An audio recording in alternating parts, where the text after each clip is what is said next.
सिंधु दर्शन। सिंधु दर्शन। सिंधी में जो मान आहे, सिंधी मुंहिंजी शान आहे। नमस्कार दोस्तों, 14 सालन खां हलंदड़ सिंधु दर्शन जो रिश्तो आहे सिंधियत जी पहचान। ऐं रिश्तो यानी कुटुंब।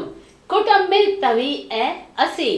कुटुंबनि जा रिश्ता तमामु सुहिणा थींदा आहिनि, जंहिंमें महान आहे माउ ऐं पुट जो, जेको ॾिसंदासीं असीं हिन शॉर्ट प्ले में। मुंह चढ़ियो पागल है थी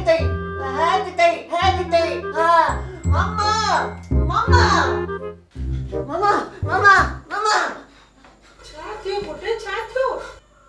मम्मा जेको थियो सो थियो। तव्हां पहिरीं मूंखे इहो ॿुधायो, तव्हांजी नज़रुनि में मुंहिंजी क़ीमत केतिरी आहे?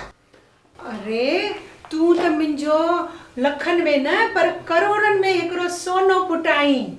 हाँ त उन्हनि करोड़नि में मूंखे त 500 रुपया ॾेई रखो फ़िलहाल। 500 रुपया छो भाई, तोखे टियों ॾींहुं ॾिना हुआ? उनजो त पहिरीं हिसाब ॾे मूंखे। अरे जॾहिं मां हिसाब वठण ते आयमि न त ॾाढो महांगो पइजी वेंदो आहे। छो? अरे नंढपण खां मिटनि माइटनि खां मुंहिंजे नाले जी जेका तव्हां ख़र्ची वठी आया आहियो, उन्हनि जो हिसाब किथे आहे? मम्मा तोखे 500 खपनि न? छाजे लाइ खपे?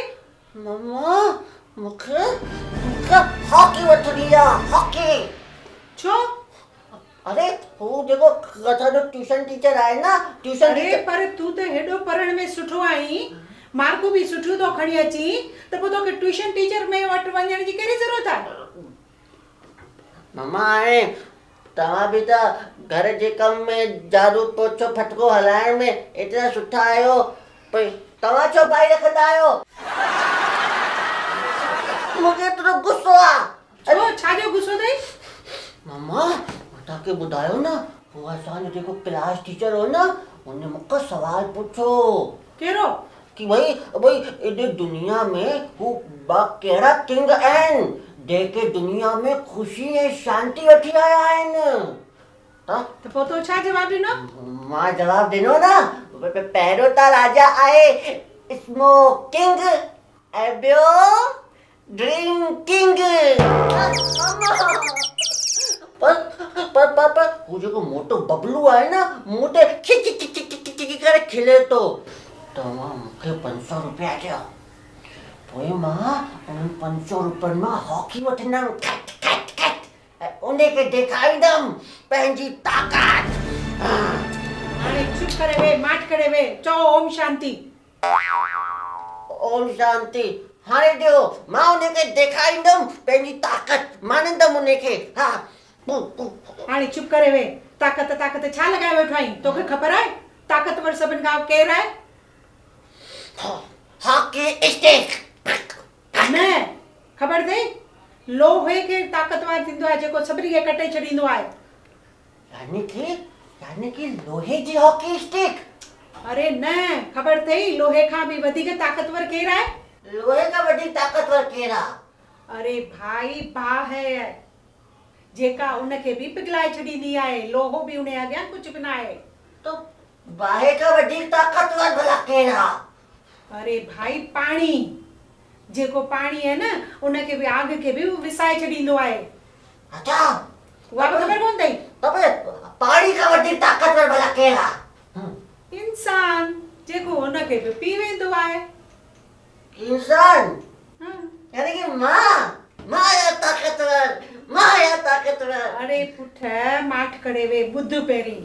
यानी कि मम्मी सभिनी खां वधीक ताक़तवर इंसान थींदो आहे। मां या ताक़तवर, मां तो ॾेखारे तोखे। अरे ॿुध मां तोखे पहिरीं सिधे नमूने थी ॿुधायां। ॿुध, लोहो आहे न, उहो नरम थी करे औज़ार थी वेंदो आहे। ऐं सोन जेको आहे न, उहो नरम थी करे ज़ेवर थी वेंदो आहे। ऐं मिट्टी जेका आहे न, नरम थी करे खेत थी वेंदी आहे। ऐं अटो आहे न, जॾहिं नरम थींदो आहे न, उहा रोटी थी वेंदी आहे। फुल्को जेको तूं खाराईंदी आहे मूंखे वणंदो आहे न उहो। पर मम्मा इहो माण्हू नरम थी करे छा थींदो आहे? अरे जेकॾहिं माण्हू नरम थी वञे न, त ख़बर अथव सभिनी जे दिलनि में पंहिंजो राज करे सघंदो आहे ऐं इज़त जी कमाई बि कंदो आहे। ईअं न कि ॿियनि खे ढेजारे ऐं माण्हू तोखां बि परे थी वञनि, सम्झई न? इन करे अॼु ॾींहं खां वठी न हाकी खणिजे न उन्हनि खे ॿियनि खे ढेजाड़िजे। ठीकु आहे मम्मा, पर मां प्यार से सभिनी खे जीती वेंदमि। पक ई पक, जेकॾहिं तूं सुठे नमूने सभिनि सां सुठो व्यवहार कंदे त। ठीकु आहे, ठीकु आहे।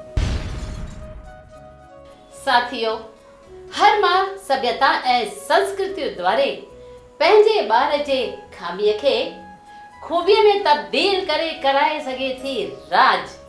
असांजे ॻाल्हि सां ज़रूरु सहमत हूंदा ऐं कंदा सब्सक्राइब। पोइ लिखो पंहिंजो नालो जेको तव्हांखे यादि ई हूंदो, टोटल फ्री आहे। पोइ लिखो पंहिंजी जॻह जो नालो, पोइ लिखो पंहिंजो WhatsApp नंबर ऐं सबमिट करे छॾियो असांजी सिंधु दर्शन जी वेबसाइट में। बिल्कुलु, यानी कि मुफ़्त अथव, बिल्कुलु मुफ़्त। जय झूलेलाल।